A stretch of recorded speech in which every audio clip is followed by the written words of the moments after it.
ನಮಸ್ಕಾರ ಎಲ್ರಿಗೂ welcome back to Ranju lifestyle vlogs. ಹೇಗಿದ್ದೀರಾ? ನೀವೆಲ್ಲರೂ ತುಂಬ ಚೆನ್ನಾಗಿದ್ದೀರಾ ಅಂತ ಭಾವಿಸ್ತಾ ಇವತ್ತಿನ ವ್ಲಾಗ್ ನಾನು ಶುರು ಮಾಡ್ತಾ ಇದ್ದೀನಿ. ಕಿಚನಿಂದ ಬೆಳಗ್ಗೆ ಬ್ರೇಕ್ಫಾಸ್ಟ್ಗೆ ಅಂತ ಹೇಳ್ಬಿಟ್ಟು ದೋಸೆ ಮತ್ತು ಪನ್ನೀರ್ ಕರಿನ ಮಾಡಿದೆ. ತುಂಬ ಚೆನ್ನಾಗಿತ್ತು ಪನ್ನೀರ್ ಕರಿ. ಆ್ಯಂಡ್ ಆಲ್ಸೋ ಈ ವ್ಲಾಗಲ್ಲಿ ನಾನು ನಿಮಗೊಂದು ಸ್ವೀಟ್ ರೆಸಿಪಿನ ತೋರಿಸ್ತಾ ಇದ್ದೀನಿ. ಸಂಕ್ರಾಂತಿ ಹಬ್ಬದಲ್ಲಿ ಎಳ್ಬೀರ್ ಇದರಲ್ಲಿ ಸ್ವಲ್ಪ ಐಟಮ್ ಹಾಗೆ ಇಟ್ಟಿದ್ದೆ, ನಾವು ನೋಡ್ಕೊಂಡೇ ಇರಲಿಲ್ಲ. ಬಟ್ ಪುಣ್ಯಕ್ಕೆ ಹಾಳಾಗಿರಲಿಲ್ಲ, ಚೆನ್ನಾಗಿತ್ತು. ಸೊ ಆ ಐಟಮ್ನೆಲ್ಲ ಹಾಕ್ಕೊಂಡು ಇವತ್ತು ನಾನೊಂದು ಪ್ರೋಟೀನ್ ಬಾರ್ನ ಮಾಡಬೇಕಂತ ಅಂದ್ಕೊಂಡಿದ್ದೀನಿ. ನಿತಿನ್ ಅವ್ರಿಗೆ ಬೆಳಗ್ಗೆ ಬ್ರೇಕ್ಫಾಸ್ಟ್ನ ಕೊಟ್ಟಾದ್ಮೇಲೆ ಅದರಲ್ಲಿ ಇದ್ದಿದ್ದು ಎಳ್ಳು, ಕೊಬ್ಬರಿ, ಆಮೇಲಿಂದ ಕಡಲೆ ಬೀಜ, ಹುರ್ಗಡ್ಲೆ, ಅದ್ರ ಜೊತೆಗೆ ಸ್ವಲ್ಪ ಡೇಟ್ಸ್ ಹಾಕಿ ಕ್ಯಾಶು, ಆಲ್ಮಂಡ್, ಆಮೇಲಿಂದ ಪಿಸ್ತಾ ಇಷ್ಟುನೂ ಹಾಕ್ಕೊಂಡು ನಾನು ಚೆನ್ನಾಗಿ ಪೌಡರ್ ಮಾಡ್ಕೊಂಡಿದ್ದಾಯಿತು. ಆಮೇಲೆ ಬೆಲ್ಲ ಕೂಡ ಸೇರಿತ್ತು ಅದ್ರ ಜೊತೆಗೆ, ಬಿಕಾಸ್ ಎಳ್ಬಿರಕ್ಕೆ ಅಂತ ತೊಗೊಂಡಿದ್ದಲ್ವ ಹಾಗಾಗಿ. ಆ್ಯಂಡ್ ನಾನು ಯಾವಾಗಲೂ ಡ್ರೈ ಫ್ರೂಟ್ಸ್ನ ಸಪ್ರೇಟ್ ಸ್ಟೋರ್ ಮಾಡಲ್ಲ, ಎಲ್ಲ ಒಟ್ಟಿಗೆ ಹಾಕ್ಕೊಂಡು ಇಟ್ಕೊಂಡ್ಬಿಡ್ತೀನಿ. ಸೊ ಇಷ್ಟೂ ಹಾಕ್ಕೊಂಡು ಚೆನ್ನಾಗಿ ಗ್ರೈಂಡ್ ಮಾಡ್ಕೊಂಡು ಅದನ್ನು ಪೌಡರ್ ರೀತಿಯಲ್ಲಿ ಮಾಡ್ಕೊಳ್ಬೇಕು. ಈಗ ನೀವು ನೋಡ್ತಾ ಇದ್ದೀರಲ್ವ ಈ ಥರ. ಈಗ ಮಾಡ್ಕೊಂಡಾದ್ಮೇಲೆ ಇದು ಮನೇಲೇ ಮಾಡಿರೋವಂಥದ್ದು, ಡೈಲಿ ನಾವು ಹಾಲು ತರ್ತೀವಲ್ಲ ಅದರಿಂದ ಮಾಡಿರೋವಂಥದ್ದು. ಏನೋ ಸ್ವಲ್ಪ ಹೆಚ್ಚು ಕಮ್ಮಿ ಆಗಿದೆ ಅಂತ ಅನಿಸುತ್ತೆ. ಸೊ ಸ್ವಲ್ಪ ಡಾರ್ಕ್ ಆಗಿಬಿಡ್ತು ತುಪ್ಪ, ಬಟ್ ಸೀಲಿಲ್ಲ, ಚೆನ್ನಾಗಿತ್ತು. ಬಟ್ ಏನಾಯ್ತು ಗೊತ್ತಿಲ್ಲ. ಒಂದು 2 ಟೇಬಲ್ ಸ್ಪೂನಷ್ಟು ತುಪ್ಪನ ನಾವು ರುಬ್ಬಿಟ್ಕೊಂಡಿರೋಂಥ ಮಿಶ್ರಣಕ್ಕೆ ಆ್ಯಡ್ ಮಾಡ್ಕೊಬೇಕು. ಇದನ್ನು ಆ್ಯಡ್ ಮಾಡ್ಕೊಂಡಾದ್ಮೇಲೆ ಚೆನ್ನಾಗಿ ಅದನ್ನು ಕೈಯಲ್ಲಿ ಈ ಥರ ಇಸ್ಕಿ ನಾದ್ಕೋಬೇಕು, ಉಂಡೆ ಬರೋ ಥರ. ಆ್ಯಂಡ್ ಆಲ್ಸೋ ರುಬ್ಬುವಾಗ ಯಾವ ಥರ ರುಬ್ಬೇಕಂದ್ರೆ ಕಂಪ್ಲೀಟಾಗಿ ಪೌಡರ್ ಮಾಡಬೇಡಿ ಅದನ್ನು. ನೋಡಿ ನಾನು ಇಲ್ಲಿ ಕಲಿಸ್ತಾ ಇದ್ರೆ ನಿಮಗೆ ಕಾಣಿಸ್ತಾ ಇರ್ಬೋದು, ಸ್ವಲ್ಪ ಬಾಯಿಗೆ ಹಾಗೆ ಸಿಗಬೇಕು, ಆ ಥರ ಇರಬೇಕು. ನಿಮ್ಗೇನಾದ್ರು ಸ್ವೀಟ್ನೆಸ್ ಸಾಕಾಗಿಲ್ಲ ಅಂತ ಅಂದರೆ ನೀವು ಹನಿನ ಕೂಡ ಯೂಸ್ ಮಾಡಿಕೊಂಡು ಅದನ್ನ ಚೆನ್ನಾಗಿ ಕಲಿಸ್ಕೊಂಡು ಈ ಥರ ಉಂಡೆಗಟ್ಕೊಂಡ್ರೆ ಆಯಿತು. ತುಂಬ ಚೆನ್ನಾಗಿತ್ತು, ಮನೇಲಂತೂ ಎಲ್ಲರೂ ಇಷ್ಟಪಟ್ಟರು. ಸ್ವಲ್ಪ ತುಪ್ಪದ ಫ್ಲೇವರ್ ಬೇರೆ ಆಗಿರೋದ್ರಿಂದ ಅವ್ರಿಗೆ ಏನೋ ಒಂಥರ ಇದೆಯಲ್ಲ ಟೇಸ್ಟ್ ಅಂತ ಅನಿಸ್ತು. ಇಫ್ ನಾಟ್ ತುಂಬ ಚೆನ್ನಾಗಿ ಬರೋದು. ಕೆಲವೊಮ್ಮೆ ಈ ಥರ ಆಗುತ್ತೆ, ಏನೂ ಮಾಡೋಕ್ಕಾಗಲ್ಲ. ಇದು ವೆರಿ ರಿಚ್ ಇನ್ ಪ್ರೋಟೀನ್. ಇದರೊಳಗಡೆ ಎಲ್ಲ ಡ್ರೈ ಫ್ರೂಟ್ಸ್, ಹಾಗೆ ಕೊಬ್ಬರಿ, ಬೆಲ್ಲ, ಸ್ವೀಟ್ನೆಸ್ಗೋಸ್ಕರ ಹನಿ ಎಲ್ಲದನ್ನು ಆ್ಯಡ್ ಮಾಡಿದ್ದೀವಿ. ತುಂಬ ಚೆನ್ನಾಗಿರುತ್ತೆ. ಹಾಗೆ ಇವತ್ತು ನಾನು ಇನ್ನೂ ಒಂದು ರೆಸಿಪಿನ ನಿಮಗೆ ಹೇಳ್ಕೊಡ್ತಾ ಇದ್ದೀನಿ. ಕುಂಬಳಕಾಯಿ ಪಲ್ಯ ನಮ್ಮ ಸೈಡಲ್ಲಿ ನಾವು ಮಾಡೋ ಅಂಥದ್ದು. ತುಂಬ ಈಸಿಯಾಗಿ, ಸಿಂಪಲ್ಲಾಗಿ, ಬೇಗ ಕ್ವಿಕ್ಕಾಗಿ ಮಾಡೋ ಅಂಥದ್ದನ್ನ ನಾನು ನಿಮಗೆ ಹೇಳ್ಕೊಡ್ತಾ ಇದ್ದೀನಿ. ಇದನ್ನು ನಾನು ಆ ದಿನ ನೈಟ್ಗೆ ಮಾಡ್ಕೊಂಡಿದ್ವಿ. ಚಪಾತಿ ಜೊತೆಗೆ ಕುಂಬಳಕಾಯಿ ಪಲ್ಯನ ಮಾಡಿದ್ದೆ, ಬರ್ತಾ ತೊಗೊಂಡು ಬಂದಿದ್ದೆ. ಸೊ ತುಂಬ ಅಂದರೆ ತುಂಬಾ ಚೆನ್ನಾಗಾಗಿತ್ತು. ಸೊ ಮೊದಲಿಗೆ ಒಂದು ಕಡಾಯಿನ ಇಟ್ಕೊಂಡಿದ್ದೀನಿ. ಕಡಾಯಿ ಬಿಸಿ ಆದ ನಂತರ ಅದಕ್ಕೆ ಎಣ್ಣೆ ಹಾಕಿ, ಅದಕ್ಕೆ ಸಾಸಿವೆ, ಜೀರಿಗೆ ಇಷ್ಟನ್ನ ಹಾಕ್ಕೊಂಡು ಅದನ್ನ ಸಿಡಿಸ್ತಾ ಇದ್ದೀನಿ. ಕರ್ಬೇವಿನ ಸೊಪ್ಪು ಖಾಲಿ ಆಗಿಬಿಟ್ಟಿದ್ದು, ನನಗೇನಾಗಿದೆಯೋ ಗೊತ್ತಿಲ್ಲ, ಏನೇನೋ ತೊಗೊಬರ್ತೀನಿ, ಕರ್ಬೇವಿನ ಸೊಪ್ಪನ್ನ ಮಾತ್ರ ಮರ್ತೋಗ್ಬಿಡ್ತೀನಿ. ಇಷ್ಟೆಲ್ಲ ಆದಮೇಲೆ ನಾನು 2 ಈರುಳ್ಳಿನ ಚಾಪ್ ಮಾಡಿ ಇಟ್ಕೊಂಡಿದ್ದೆ, ಜೊತೆಗೆ 2 ಹಸಿಮೆಣಸಿನ್ಕಾಯಿನ ಚಾಪ್ ಮಾಡಿ ಇಟ್ಕೊಂಡಿದ್ದೆ. ಇಷ್ಟನ್ನು ಹಾಕ್ಕೊಂಡು ಚೆನ್ನಾಗಿ ಬಾಡಿಸ್ಕೊತಾ ಇದ್ದೀನಿ. ನನಗೆ ಇತ್ತೀಚೆಗೆ ವುಡನ್ ಸ್ಪ್ಯಾಚುಲಾಸ್ ಮೇಲೆ ತುಂಬಾ ಪ್ರೀತಿ ಆಗಿಬಿಟ್ಟಿದೆ. ಎಲ್ಲರೂ ಆಚೆ ಹೋದರೆ ನಿತಿನ್ ಅವ್ರು ಬಿಡಲ್ಲ, ಏನಕ್ಕೆ ಅದೆಲ್ಲ ತೊಗೋಬೇಡ, ಇರೋದನ್ನೇ ಯೂಸ್ ಮಾಡು, ಮನೆ ಚಿಕ್ಕದು ಅಂತ ಅಂತಾರೆ. ಬಟ್ ಸ್ಟಿಲ್ ಮನೆ ಚಿಕ್ಕದಾದರೆ ಏನೋ ಮನ್ಸಿಗೆ ಬೇಕಾಗಿರೋದು ಸಣ್ಣ ಐಟಮ್ಸ್ನಾದರೂ ತಂದು ಇಟ್ಕೊಬೋದು ಅಂತ ನನ್ನ ಆಸೆ. ಸೊ ಹಾಗಾಗಿ ವುಡನ್ ಸ್ಪ್ಯಾಚುಲಾಸ್ನ ಕೆಲವೊಂದು ಕಡೆ ಹೋದಾಗೆಲ್ಲ ನಂಗೆ ಇಷ್ಟ ಆಗೋ ತೊಗೊಬರ್ತಾ ಇದ್ದೀನಿ. ಸೊ ಇಲ್ಲಿ ನಾನು ಟೊಮೆಟೊನ ಕೂಡ ಆ್ಯಡ್ ಮಾಡ್ಕೊತಾ ಇದ್ದೀನಿ. ಆನಿಯನ್ ಸ್ವಲ್ಪ ಫ್ರೈ ಆಗಾದ್ಮೇಲೆ ಇದೇ ಟೈಮಲ್ಲಿ ನೀವು ಶುಂಠಿ ಬೆಳ್ಳುಳ್ಳಿ ಪೇಸ್ಟ್ ಕೂಡ ಹಾಕ್ಕೊಳ್ಳಿ. ನಾನು ಆ ಕ್ಲಿಪ್ಪಿಂಗ್ನ ಮರ್ತ್ಬಿಟ್ಟಿದ್ದೀನಿ ಇಲ್ಲಿ ಹಾಕೋಕ್ಕೆ. ಸೊ ಶುಂಠಿ ಬೆಳ್ಳುಳ್ಳಿ ಪೇಸ್ಟ್ನ ಹಾಕ್ಕೊಂಡು ನಂತರ ಇದಕ್ಕೆ ನಾನು ಸಾಲ್ಟ್ನ ಕೂಡ ಹಾಕ್ಕೊತಿದ್ದೀನಿ. ಸಾಲ್ಟ್ನ ನಾವು ಟೊಮೆಟೊ ಆ್ಯಡ್ ಮಾಡಿದಾಗಲೇ ಹಾಕೋದ್ರಿಂದ ಒಂದು ಉಪಯೋಗ ಏನು ಅಂತ ಅಂದರೆ ಟೊಮೆಟೊ ಬೇಗ ಬೇಯುತ್ತೆ ಉಪ್ಪು ಹಾಕಿದ್ಮೇಲೆ. ಇದ್ರ ಜೊತೆಗೆ ಇವಾಗಲೇ ನಾನು ಅರಿಶಿಣ ಕೂಡ ಹಾಕ್ಕೊಳ್ತಾ ಇದ್ದೀನಿ. ಅರಿಶಿಣ ಇವಾಗ ನಾನು ಸ್ವಲ್ಪ ಯೂಸ್ ಮಾಡ್ತಾ ಇದ್ದೀನಿ, ಬಿಕಾಸ್ ಮುಂಚೆ ನಮ್ಮನೇಲಿ ಸ್ವಲ್ಪ ಅನ್ಹೆಲ್ದಿ ಇದ್ರು ಅಂತ ಅಂದ್ಬಿಟ್ಟು ನಾನು ಹಾಕ್ತಾ ಇರಲಿಲ್ಲ. ಅರಿಶಿಣ ಅವ್ರು ತಿನ್ನಂಗೆ ಮುಟ್ಟಂಗೆ ಇರಲಿಲ್ಲ. ಸೊ ಹಾಗಾಗಿ ಇವಾಗ ಅದನ್ನೆಲ್ಲ ಚೆನ್ನಾಗಿ ಬಾಡಿಸ್ಕೊಂಡಿದ್ದ ನಂತರ ನಾನು ಇವಾಗ ಇಲ್ಲಿ ಸ್ವಲ್ಪ ಖಾರದ ಪುಡಿನ ಯೂಸ್ ಮಾಡ್ತಾ ಇದ್ದೀನಿ. ಆ್ಯಕ್ಚುಲಿ ನೀವು ಹಸಿಮೆಣ್ಸಿನ್ಕಾಯಿ ಹಾಕಿರೋದ್ರಿಂದ ಡಬಲ್ ಖಾರ ಆಗುತ್ತೆ, ನೀವು ನೋಡ್ಕೊಂಡು ಹಾಕ್ಕೊಳ್ಬೇಕು. ಇದ್ರ ಜೊತೆಗೆ ಇವಾಗ ನಾನು ಕುಂಬಳಕಾಯಿನ ಈ ಥರ ಉದ್ದುದ್ದಕ್ಕೆ ಸ್ವಲ್ಪ ಸಣ್ಣದಾಗೆ ಉದ್ದಕ್ಕೆ ಹಚ್ಕೊಂಡಿದ್ದೆ, ಬಿಕಾಸ್ ಇದು ಬೇಯಬೇಕಲ್ವಾ. ಸೊ ಹಾಗಾಗಿ ಬೇಗ ಬೇಯುತ್ತೆ, ಆ ಥರ ಏನಿಲ್ಲ. ಸೇಮ್ ಆಲೂಗೆಡ್ಡೆ ಹೆಂಗೆ ಬೇಯುತ್ತೆ ಇದು ಅದೇ ಥರನೇ. ಬಟ್ ಆಲೂಗೆಡ್ಡೆ ನೀವು ಉಂಡೆ ಬೇಯಿಸಿದ್ರೆ ಹೆಂಗೆ ಸಣ್ಣದಾಗಿ ಬೇಯಿಸಿದ್ರೆ, ಹಚ್ಚಿ ಬೇಯಿಸಿದ್ರೆ ಹಿಂಗೆ ಟೈಮ್ ಕಡಿಮೆ ಹಿಡಿಯುತ್ತಲ್ಲ, ಸೊ ಅದೇ ಥರ. ಅದಾದಮೇಲೆ ಇದಕ್ಕೆ ನಾನು ಮಸಾಲಾಸ್ನ ಆ್ಯಡ್ ಮಾಡ್ತಾ ಇದ್ದೀನಿ. ಒಂದು 2 ಚಿಟಿಕೆಯಷ್ಟು ಗರಂ ಮಸಾಲಾನ ಹಾಕಿದ್ದೀನಿ. ಹಾಗೆ ಒಂದು ಕಾಲು ಟೀ ಸ್ಪೂನಷ್ಟು ಧನಿಯಾ ಪೌಡರ್ನ ಹಾಕಿದ್ದೀನಿ. ಅಷ್ಟೇ ಸಾಕು, ತೀರಾ ಅತಿಯಾಗಿ ಮಸಾಲಾಸ್ ಬೇಡ, ತುಂಬ ಒಂಥರ ಆಗ್ಬಿಡುತ್ತೆ. ಸೊ ಹಾಗಾಗಿ ಇದನ್ನ ಹಾಕಿ ಚೆನ್ನಾಗಿ ಈ ಥರ ಮಾಡ್ಕೊಳ್ಬೇಕು. ಸ್ವಲ್ಪ ನೀರು ಬಿಡುತ್ತೆ ಇದೇನೇನೆ. ಅದ್ರ ಜೊತೆಗೆ ನಾನಿಲ್ಲ ಸ್ವಲ್ಪ ನೀರನ್ನ ಆ್ಯಡ್ ಮಾಡ್ಕೊತಾ ಇದ್ದೀನಿ. ಇದನ್ನಿಷ್ಟು ಆ್ಯಡ್ ಮಾಡಿಕೊಂಡು ಅದನ್ನ ಬೇಯಕ್ಕೆ ಬಿಟ್ಬಿಡ್ಬೇಕು. ನಾವು ಚಪಾತಿ ಲಟ್ಟಿಸ್ಕೊಂಡು ಬೇಯಿಸ್ಕೊಳ್ಳೋಷ್ಟ್ರಲ್ಲಿ ಅದು ಆರಾಮಾಗಿ ಬೆಂದ್ಕೊಂಡು ಬಿಡುತ್ತೆ. ನೀವು ನೋಡ್ತಾ ಇರ್ಬೋದು ಇಲ್ಲಿ ಇನ್ನೂ ಕುದಿ ಬರಬೇಕು. ಬಟ್ ನಾನು ಆದರೂ ಆಗಾಗಲೇ ಟೆಸ್ಟ್ ಮಾಡ್ತಾ ಇರ್ತೀನಿ ಇದೆಯಾ ಇಲ್ವಾ ಅಂತ, ಉರಿನ ಕರೆಕ್ಟಾಗಿ ನೋಡ್ಕೋಬೇಕಲ್ಲ. ಹಾಗಾಗಿ ಈಗ ನಾನು ಇದಕ್ಕೆ ತುರಿದಿಟ್ಕೊಂಡಿರುವಂಥ ತೆಂಗಿನ ತುರಿನ ಹಾಕ್ತಾ ಇದ್ದೀನಿ. ನಾನು ಕಾಯಿನ ಕೆಳಗಡೆ ಕೂತ್ಕೊಂಡು ತುರಿಯೋಕ್ಕೆ ಬರಲ್ಲ. ಸೊ ಹಾಗಾಗಿ ಕೊಬ್ಬರಿ ತುರಿ ಮನೇಲಿ ತುರ್ಕೊಳ್ಳೋದ್ರಿಂದ ಕಾಯಿನ ಎಬ್ಕೊಂಡು ಇಟ್ಕೊಂಡಿರ್ತೀನಿ. ಈ ಥರ ಪಟಾಫಟ್ ಅಂತ ಆವಾಗಲೇ ತುರಿದ್ಬಿಟ್ಟು ಹಾಗೆ ಹಾಕ್ಕೊಂಡು ಬಿಡ್ಬೋದು ಅಂತ ಹೇಳಿ ಅದನ್ನು ಹಾಕಿ ಅದ್ರ ಜೊತೆ ನೀವು ಕೊತ್ತಂಬರಿ ಸೊಪ್ಪನ್ನ ಇವಾಗ ಆ್ಯಡ್ ಮಾಡ್ಕೊಬೋದು. ತುಂಬ ಚೆನ್ನಾಗಾಗುತ್ತೆ. ನಾನು ನೆಕ್ಸ್ಟ್ ಟೈಮ್ ನಿಮ್ಗೆ ಏನಾದರೂ ಇನ್ನೂ ಬೇರೆ ಡಿಫ್ರೆಂಟಾಗಿ ಬೇಕು ಅಂದರೆ ರುಬ್ಬಿ ಮಾಡೋವಂಥ ಮಿಶ್ರಣದ್ದು ಕೂಡ ನನ್ನ ಅಜ್ಜಿ ನನಗೆ ಹೇಳ್ಕೊಟ್ಟಿದ್ದಾರೆ. Please let me know guys, ನಾನು ಅದನ್ನ ನಿಮ್ಗೆ ಹೇಳ್ಕೊಡ್ತೀನಿ ನಿಮ್ಗೆ ಯಾರಿಗಾದ್ರೂ ಇಷ್ಟ ಆದರೆ. ಈಗ ನಾನು ಕೊತ್ತಂಬರಿ ಸೊಪ್ಪನ್ನ ಕೂಡ ಇದಕ್ಕೆ ಕಟ್ ಮಾಡ್ಕೊಂಡು ಆ್ಯಡ್ ಮಾಡ್ಕೊತಾ ಇದ್ದೀನಿ.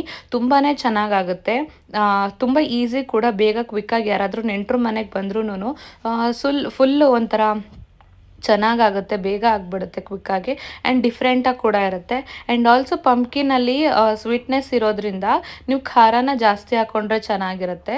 ಈಗ ಹೆಂಗೆ ನಾವು ಹಾಗಲಕಾಯಿಗೆ ಬೆಲ್ಲ ಹಾಕ್ಕೊತೀವಲ್ಲ, ಸೊ ಸೇಮ್ ವೇ ಇದಕ್ಕೆ ಸ್ವಲ್ಪ ಒಂಚೂರು ಖಾರ ಜಾಸ್ತಿ ಇದ್ದರೆ ಇನ್ನೂ ಚೆಂದ ಅನಿಸುತ್ತೆ. ಸೊ ಮನೇಲಿ ಯಾರಾದರೂ ಟ್ರೈ ಮಾಡಿದ್ರೆ ನನಗೆ ಖಂಡಿತ ಹೇಳಿ, ಅಥವಾ ನಿಮ್ಮ ಸೈಡ್ ಯಾರಾದರೂ ಇದೇ ಥರ ಮಾಡ್ತೀರಾ ಅನ್ನೋದನ್ನು ಹೇಳಿ. ಇನ್ ಕೇಸ್ ನೀವು ಯಾರಾದರೂ ಇದಕ್ಕಿಂತ ಇಲ್ಲ ಮೇಡಮ್ ನಾವು ಸ್ವಲ್ಪ ಡಿಫ್ರೆಂಟಾಗಿ ಟ್ರೈ ಮಾಡ್ತೀವಿ ಅಂದರೆ ದಯವಿಟ್ಟು ನನಗೆ ಕಾಮೆಂಟ್ ಸೆಕ್ಷನಲ್ಲಿ ಆ ರೆಸಿಪೀಸ್ನ ಶೇರ್ ಮಾಡಿ. ಸೊ ದಟ್ ನಾನು ನಿಮ್ಮ ಹೆಸರನ್ನ ಹೇಳಿ ಇಲ್ಲಿ ನೀವು ಕೊಟ್ಟಿದ್ದ ರೆಸಿಪಿನ ಶೂಟ್ ಮಾಡಿ ಬೇರೆಯವ್ರಿಗೂ ಕೂಡ ಶೇರ್ ಮಾಡ್ತೀನಿ. ಹೇಗೆ ಬಂದಿತ್ತು ಅನ್ನೋದನ್ನು ಹೇಳ್ತೀನಿ. ಆ್ಯಂಡ್ ಅದರಿಂದ ನಂತರ ಹೊಸ್ದಾಗಿ ಅಡುಗೆ ಕಲಿತಾ ಇರೋರಿಗೆ ತುಂಬ ಅಂದರೆ ತುಂಬಾ ಯೂಸ್ಫುಲ್ ಆಗುತ್ತೆ. ಆ್ಯಂಡ್ ಇತ್ತೀಚೆಗೆ ಏನಾಗ್ಬಿಟ್ಟಿತ್ತು ಅಂದರೆ ಗ್ಯಾಸ್ ಸ್ಟವ್ ತುಂಬ ಕೆಂಪು ಉರಿತಿದೆ. ಎಂತಕ್ಕಂದರೆ ಗೊತ್ತಿರಲಿಲ್ಲ, ತೂತಾಗಿರೋ ಬಾಣಲಿನ ಇಟ್ಬಿಟ್ಟು ಎಣ್ಣೆ ಬಿಟ್ಬಿಟ್ಟಿದ್ದೀನಿ, ಅದರೊಳಗಡೆ ಫುಲ್ ಇಳ್ಕೊಂಡ್ಬಿಟ್ಟಿದೆ. ಸೊ ಹಾಗಾಗಿ ಬರ್ನಲ್ಲೆಲ್ಲ ಹೋಗ್ಬಿಟ್ಟೈತೆ, ಅದನ್ನ ಕ್ಲೀನ್ ಮಾಡಿಸ್ಬೇಕು. ನಂಗೆ ಅದನ್ನ ನೋಡೋಕ್ಕೆ ಆಗಲ್ಲ, ಯಾವುದೋ ಒಲೆ ಮೇಲೆ ಸೌದೆ ಒಲೆ ಮೇಲೆ ಇಟ್ಟಿರೋ ಥರ ಫೀಲ್ ಆಗ್ತಾ ಇತ್ತು. ಫೈನಲಿ ಪಲ್ಯವಂತೂ ರೆಡಿ ಆಗೋಯ್ತು. ಒಂದು 5 ನಿಮಿಷದೊಳಗಡೆ ನೋಡ್ತಾ ಇರ್ಬೋದು ಎಷ್ಟು ಚೆನ್ನಾಗಾಗಿದೆ ಅಂತ. ಡ್ರೈ ಆಗಿ ತುಂಬ ಚೆನ್ನಾಗಿತ್ತು. ಆ್ಯಂಡ್ ಆಲ್ಸೋ ಇಲ್ಲಿ ನಿತಿನ್ ಅವ್ರು ಹೊರಗಡೆಯಿಂದ ಮಶ್ರೂಮ್ನ ತಂದಿದ್ರು, ಅದರಿಂದ ಪೆಪ್ಪರ್ ಡ್ರೈನ ಮಾಡಿ ಅವ್ರಿಗೆ ಇದ್ರ ಜೊತೆಗೆ ಸರ್ವ್ ಮಾಡಿದೆ. ಬೆಳಗಿನ ಬ್ರೇಕ್ಫಾಸ್ಟ್ಗೋಸ್ಕರ ನಾನಿಲ್ಲ ಅವ್ರಿಗೆ ಮಧ್ಯಾಹ್ನ ಸ್ನ್ಯಾಕ್ಸ್ ಆಗಿ ತಿನ್ನಲಿ ಅಂತ ಅಂದ್ಬಿಟ್ಟು ಒಂದು ಸಾಲಡ್ನ ರೆಡಿ ಮಾಡ್ತಿದ್ದೀನಿ.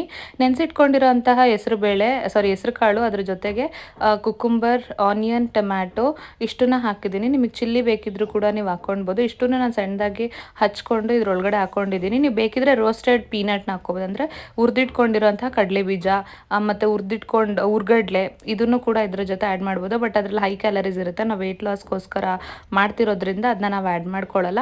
ಇಷ್ಟನ್ನು ಹಾಕಿದ್ದಕ್ಕೆ ಪೆಪ್ಪರ್ ಪೌಡರ್ ಮತ್ತು ಸಾಲ್ಟ್ನ ಹಾಕಿ ಮಿಕ್ಸ್ ಮಾಡಿದ್ರೆ ಆಯಿತು. ತುಂಬ ಚೆನ್ನಾಗಿರುತ್ತೆ. ಇದರಲ್ಲಿ ಆಲ್ಮೋಸ್ಟ್ ಒಂದು 18 ಗ್ರಾಮ್ಸ್ ಆಫ್ ಪ್ರೋಟೀನ್ ಇರುತ್ತೆ ಆ್ಯಂಡ್ ಆಲ್ಸೋ ಕಾರ್ಬ್ಸ್ ಇರುತ್ತೆ. ದೇಹಕ್ಕೆ ತಂಪು ಕೂಡ ಹಾಗೆ ತುಂಬ ಒಳ್ಳೆಯದು. ನಿತಿನ್ ಅವ್ರಿಗೆ ಬಾಕ್ಸ್ಗೆ ಹಾಕಿದೆ. ಇದನ್ನು ಅವರು ಈವ್ನಿಂಗ್ 4 ಗಂಟೆಗೆ ಸ್ನ್ಯಾಕ್ಸ್ನ ತಿನ್ಕೊತಾರೆ. ಆ ದಿನ ಅವ್ರಿಗೆ ಅದ್ರ ಜೊತೆಗೆ ಬಾಕ್ಸ್ಗೋಸ್ಕರ ನಾನು ಒಂದು ರೆಸಿಪಿನ ಮಾಡ್ತಾಯಿದ್ದೀನಿ.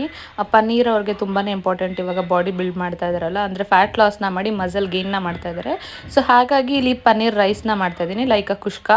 ತುಂಬ ಚೆನ್ನಾಗಿರುತ್ತೆ ಆ್ಯಂಡ್ ವೆರಿ ಈಸಿ, ಬೇಗ ಕೂಡ ಮಾಡ್ಬೋದು. ಇದಕ್ಕೋಸ್ಕರ ನಾನು ಕುಕ್ಕರ್ ಇಟ್ಟು ಅದರಲ್ಲಿ 2 ಟೇಬಲ್ ಸ್ಪೂನಷ್ಟು ಎಣ್ಣೆನ ಹಾಕಿದ್ದೀನಿ. ನಾನು 4 ಜನಕ್ಕೆ ಮಾಡ್ತಿರೋದ್ರಿಂದ ಆಲ್ಮೋಸ್ಟ್ ನನಗೆ 4ರಿಂದ 5 ಟೀ ಸ್ಪೂನ್ ಎಣ್ಣೆ ಬೇಕು. ಬಟ್ ನಾನು ಇಲ್ಲಿ ಹಾಕಿರೋದು 2 ಟೀ ಸ್ಪೂನ್.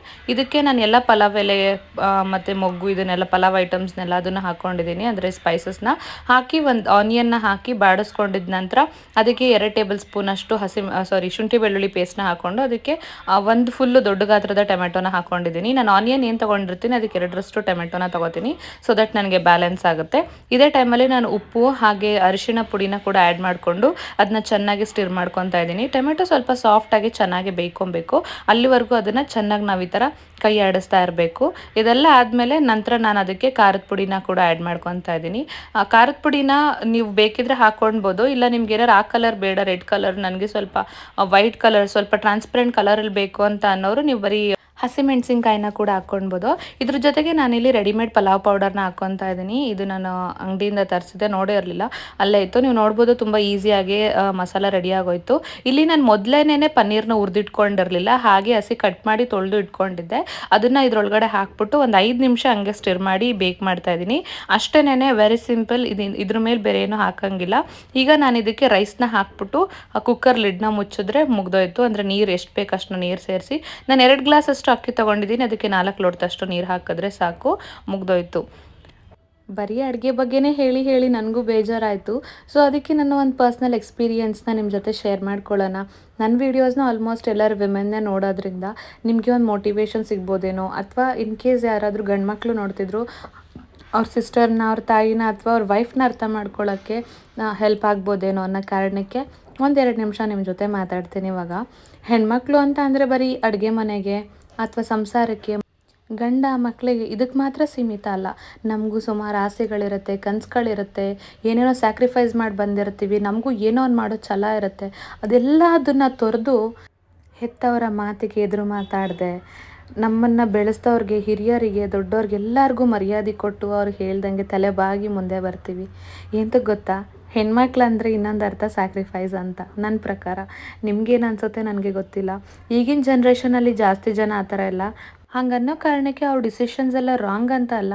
ಅವ್ರು ಏನು ಮಾಡಿದ್ದಾರೆ ಎಲ್ಲ ಪರ್ಫೆಕ್ಟೇ. ಅದು ನಮ್ಮ ಹಣೆ ಬರಕ್ಕೆ ತಕ್ಕಂಗೆ ಆ ಟೈಮ್ಗೆ ಏನೇನು ಆಗಬೇಕು ಅದೆಲ್ಲ ಆಗ್ತಿರುತ್ತೆ. ಬಟ್ ಅದಾದಮೇಲೂ ದೇವ್ರು ನಮಗೊಂದು ಆಪ್ಷನ್ ಕೊಟ್ಟಿರ್ತಾನೆ, ಮುನ್ನುಗ್ಗು, ಇನ್ನೂ ನಿನಗೆ ಟೈಮ್ ಇದೆ, ನೀನೇನು ಅಚೀವ್ ಮಾಡ್ಬೇಕು ಅಂದ್ಕೊಂಡಿದ್ಯಾ ಅದನ್ನ ಈ ರೀತಿಯಲ್ಲಿ ಮಾಡು ಅಂತ.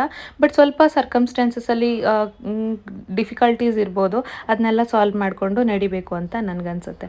ನೀವೇನಂತೀರಾ? ಯಾವತ್ತೂ ನಿಮ್ಮ ಹೆಜ್ಜೆನ ಹಿಂದಿಡಬೇಡಿ. ಇಲ್ಲಿವರೆಗೂ ನೀವೇನಾದರೂ ಒಂದು ಕೆಲಸನ ಪೆಂಡಿಂಗ್ ಇಟ್ಟಿದ್ದೀರಾ ಅಂತಂದರೆ ದಯವಿಟ್ಟು ಮುನ್ನುಗ್ಗಿ ನಡೆಸಿ. ನಾನು ಕೂಡ ಕೆಲಸದಲ್ಲಿ ಮುಂದೆ ನಡೀತಾ ಇದ್ದೀನಿ. ಇನ್ ಫ್ಯೂಚರ್ ಡೇಸಲ್ಲಿ ನಿಮ್ಗೆ ಅದನ್ನು ಹೇಳ್ತೀನಿ, ನಾನು ಏನು ಮಾಡ್ತಾ ಇದ್ದೀನಿ ಅಂತ ಹೇಳಿ. ಓಕೆನಾ? ಸೊ ಸದ್ಯಕ್ಕೆ ಇವಾಗ ನಿತಿನವ್ರಿಗೆ ಬಾಕ್ಸ್ ಪ್ಯಾಕ್ ಮಾಡಬೇಕಿತ್ತು. ನನಗಿವಾಗ 1 ವಾರ ಫುಲ್ಲು ಫ್ರೀ ಇರೋದ್ರಿಂದ ನಾನು ಆರಾಮಾಗಿ ಎಲ್ಲ ಕೆಲಸನೂ ಮಾಡ್ತಾಯಿದ್ದೀನಿ.